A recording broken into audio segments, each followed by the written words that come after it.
Super, well, yep, that's okay. Then go forward again. So see how that, where the mare squirms a bit and then takes canter, that's actually backward thinking. So what that is negativity and backwards. So the best way to solve that is to, come on, go forward and then reward the horse. We want the horses to be forward thinking in front of us, and then they're much more positive. And then it makes the half halt a lot easier. So if you come back again, and this time if she's in front of you, you can make your walk transition. That's it. And this is, I'm just demonstrating here how something as simple as a trot to walk, yeah, good job, well done. Something as simple as a trot to walk, how it has many parts. And I always say, if you look up and the house is burning down, still make a perfect preparation. Do as many as you need before the horse learns to stay in front of you, then make your downward transition, then get off and call triple O. Because really, it's all about detail. And every single time you let them get away with a bad transition, it just complicates something later on. Because that trot that Mel was doing there prior to coming back to walk is the same trot we want to be within when we're starting to train piaffe steps and half steps later on in the horse's program. So it's important at prelim level that they learn that from the start.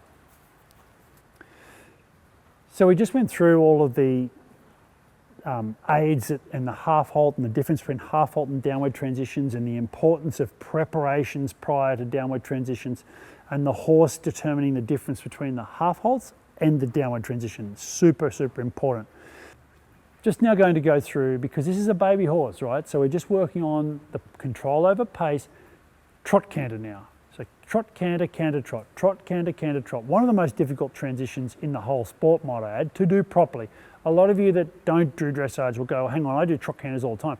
You might, but the complicated part for us is on a baby horse is that they can make that transition without speeding up, that they do it on the ladder every single time in a rectangle without resisting up and go immediately onto the line that we want them to go on, whether it's a circle or a long side or a straight line. So whilst it's not super difficult, it's difficult enough on a baby horse.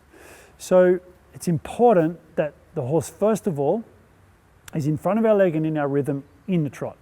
Secondly, that we can get a chance to position our leg aids into the place that we want to then give the aid. So it's not like you go, legs are in beside the girth to trot, and all of a sudden we go whack and we canter. You place your legs and then you ask.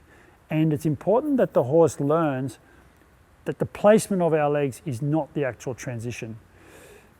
So Mel, if you want to just start doing some trot canter transitions, do them in your own time. I'll just keep talking about it.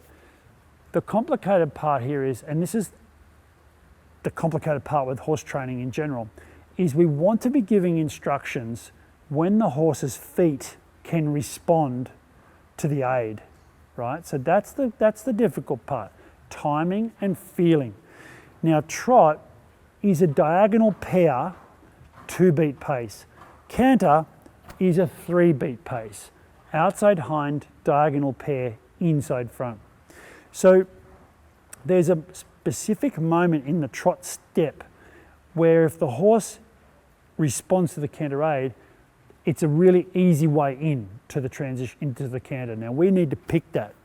Now we need to make it so that when the inside front and outside hind are coming forward is the moment they are taking that canter stride. So that's why we have diagonals, or not the only reason, but one of the reasons we have diagonals is so we can rise and sit, rise and sit, rise and sit to stay in that diagonal sequence, but then we can go rise, sit, sit, sit, canter, because it allows us to know when footfalls are happening.